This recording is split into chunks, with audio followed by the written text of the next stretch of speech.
Hello,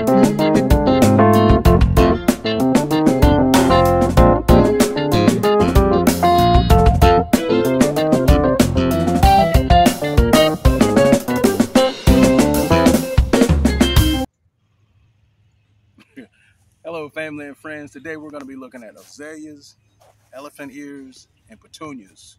And we're going to be, also the creeping Jenny. We're going to be putting some plants in different places, and I hope you enjoy. Now, this Dracaena is one that I kept in the house through the winter. Look at the red stripes on the edge of these leaves. Try to go in close so you can actually see how they as the summer goes along and it gets hotter, these stripes on the outside edge of this leaf will be more noticeable. And this Dracaena, I'm really happy with the way it turned out. And one thing about Dracaenas in the house during the wintertime, you may water it like once a month. Look at the red stripes on these leaves. Water it once a month because it doesn't have the sun evaporating the water, and it'll just sit there, and then you get root rot. Well, the temperature is warm enough to bring it back outside, and she's gonna be outside. At our friend's house, they have this big azalea, and we need to move these pots because it's towering over them, and they need sunlight just as well. The big blooms with the freckles, amazing. Now back at the yard, we are looking at the Thailand giants, and look how big, that's how big the leaves get. But for right now, they are just coming out of the ground, and we had to get these leaves completely away from them because they were holding moisture. Now these black elephant ears here are the size that they get, and we're really looking forward to that. So we want to get all of these. See, we covered up the elephant ears last year before the first frost, and in zone 7, that's all you need to overwinter your elephant ears is just pile up put leaves on top of them, and it allows them to get water, and they get air. But when it's time for them to come out of dormancy, you don't want the wet leaves up there for too long because then they'll start to rot. Our creeping Jenny is coming back in the brown pot. We just had a few pansies in this pot through the winter to give us a pop of color in that bed. We have the purple and white pansies or violas. Those will be burning out soon. And we'll have some creeping Jenny taking over with whatever plant that we put in. I think I'm going to go with a petunia in this pot. The creeping Jenny is looking good. These are the Goldilocks. They have a little slight green tint to them, but for the most part, they are a golden yellow. They'll be trailing over the side of that pot, and we're looking forward to that. The creeping Jenny is a really good trailer to use because it just moves in the wind, and it complements a whole lot of different other plants and flowers. And these here have been in the pot for 2 years now.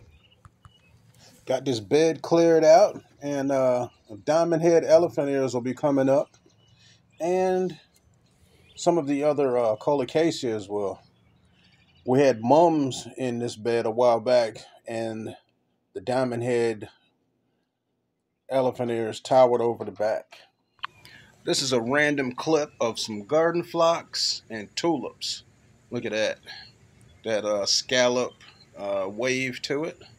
Going over the edge of that wall, they are fantastic. We have our dragonfly and dianthus around this pot, and they are ruby red and full of blooms. A lot of those. We're going to go through and pluck out our spent blooms, which are obviously wrinkled and burnt up looking. This eye-catching red really goes nice up against the black pot and the red mulch also.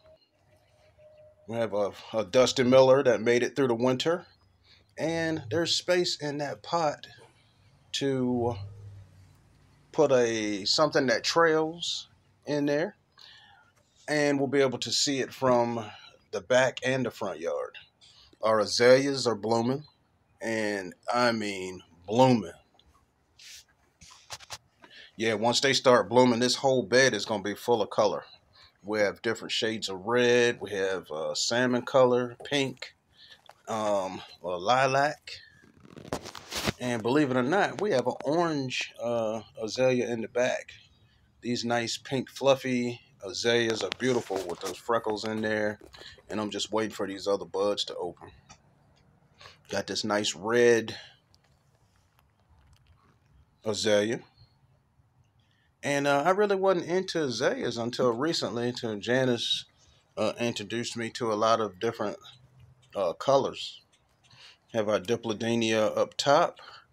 And this might be the last look at that pansy, that purple and white pansy, because their season is almost over. And you see all of these buds haven't opened yet. And they'll be open before the end of this week is out. And it's going to be beautiful. Clearing away our stepping stones. Just getting a good look at this so we can do the before and after. And you'll see the comparison of how different this looks with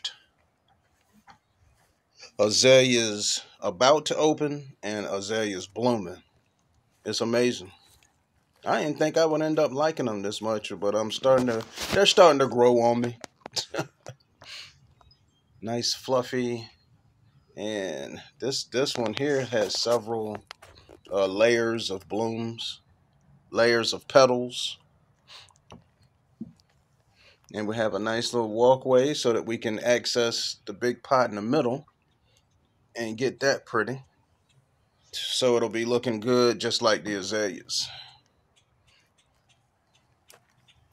Now, we're debating on putting something else in here, but that Diplodenia might be a standalone plant. And it's going to be beautiful. I know I say beautiful all the time, and I mean, there's all types of ways to describe, but hey, it is what it is. Amazing, fantastic, and just simply, I'm going to say it again, beautiful. And let's go around the front. Look at how the tulips look. We have our candy tuft just filling in, looking like clouds. And the hostas will be popping out between them. So this whole bed is going to have some action all year around. Have our azalea out there with a row of camellias. We're going to go in close. And this one is about to open up too. Loaded with blooms. This is the Strawberry Kiss. And I see why they call it that, because before the blooms open, they do look like strawberries. Going in close. It's a nice eye-catching color. And Janice just had to have these because you don't see this color here very often either. You know, I've been seeing more of the pink azaleas and, you know, the different shades of pink. But this color here is really nice. Gonna fertilize this. These bloom in the fall and in the spring. So, gonna be looking good twice a year. And we put down a fertilizer that's good for azaleas, rhododendrons, and camellias to keep those looking pretty every year. Yes. last look at the tulips because they're going to be burning out soon. And this space where the candy tubs aren't, the hostas going to be filling those spaces in. We went with a ring on the outside at first, but then the seeds blew over close to the tree. Then we ended up with two rings going around the tree. Another look at this one because I just can't stop looking at this azalea. I wasn't too crazy about azaleas until recently. I'll say it again, but wow.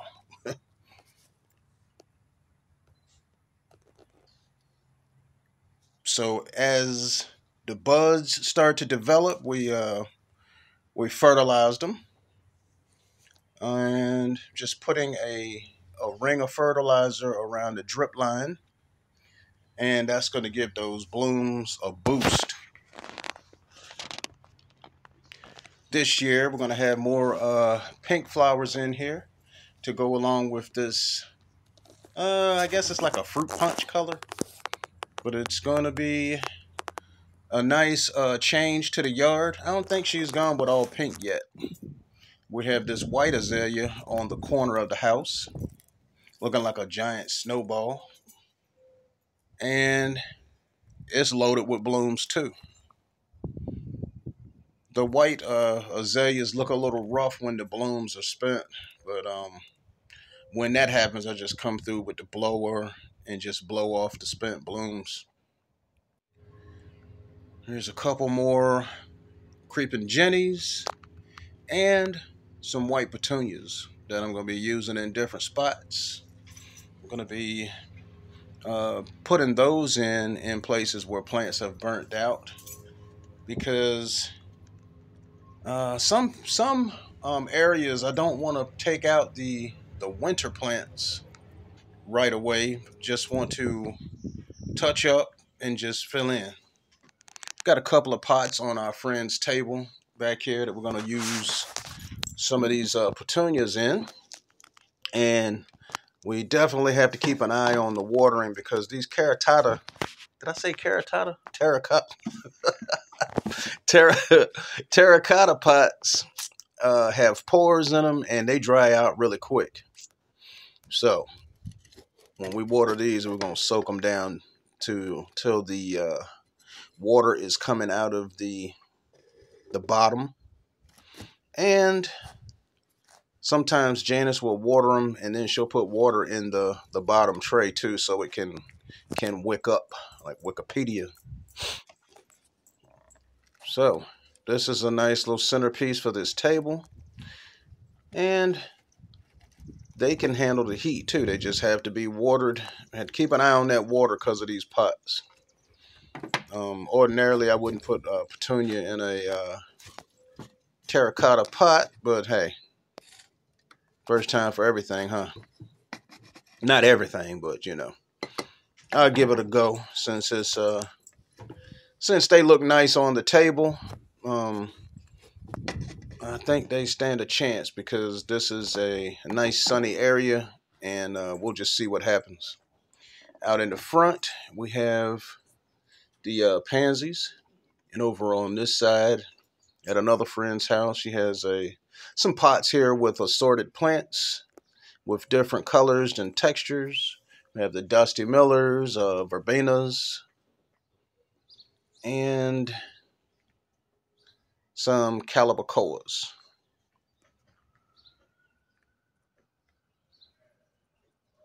A quick look at those. Nice bright colors and trailing over the side. All of these plants can handle the heat, and they're going to do fine out here on this porch.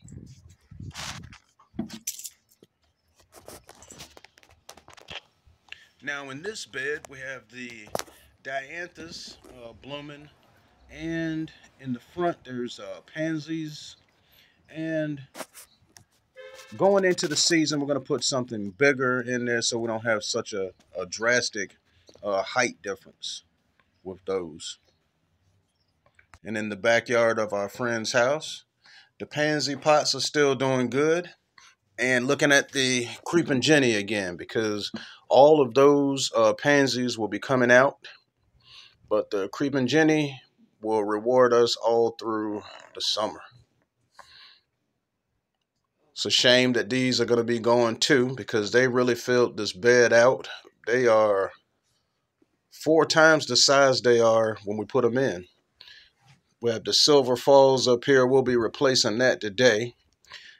Just have to reach up here and get these pots down and replace them with some creeping Jenny.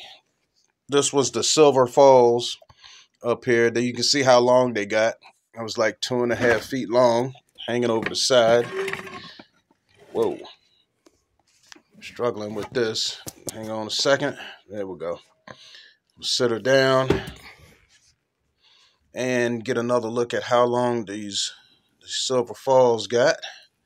And they're all dried up, so they're gone. Janice is going to snatch those out and put in some fresh creeping Jenny. The creeping Jenny will trail just as long as the Silver Falls did. I like the creeping Jenny because it trails straight down.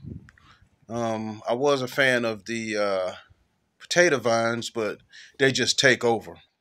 Potato vines grow really fast, but they're better in really big pots, and you have to keep cutting them to keep them under control. But the creeping Jenny just grows straight down and it stays in its own lane. I mean, they're spread, but I just like the way they trail straight down. And these are the Goldilocks. Now in this pot here, this pot's a lot skinnier, so I squeezed the bottom of the plant to get it in there. So Janice is still working on the big pot with the 3 creeping Jennies, and then in the other one we're just going to put 2.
Okay, so now that they're back up on the wall and ready to start growing over the edge of the pot, a little bit of glare out here, but I'm able to get the shot, and we've already got some little bit of trailing going on already.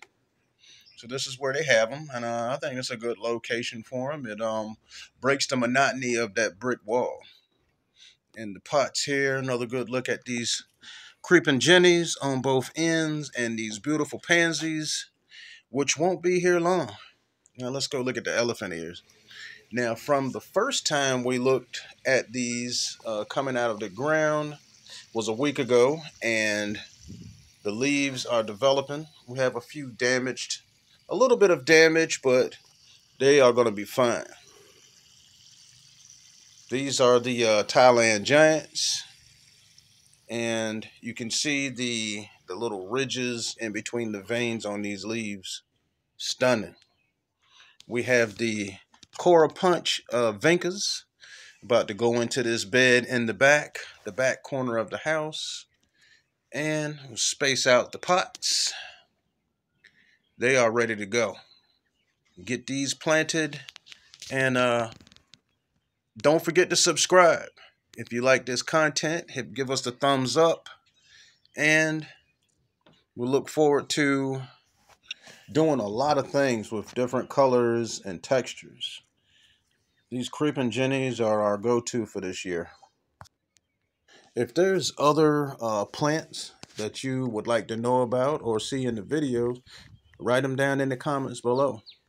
It's a good chance that we may be about to use them, or maybe a nice suggestion for us. We're open for suggestions, and let us know what's been working in your garden and the different sun conditions. Most of our gardens are full sun.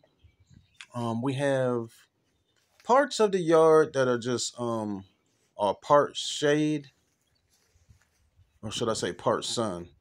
Well, it's our yard is mostly sun, and but we do have friends' yards that we help them out with that have different conditions like shade and part shade. Thanks for watching.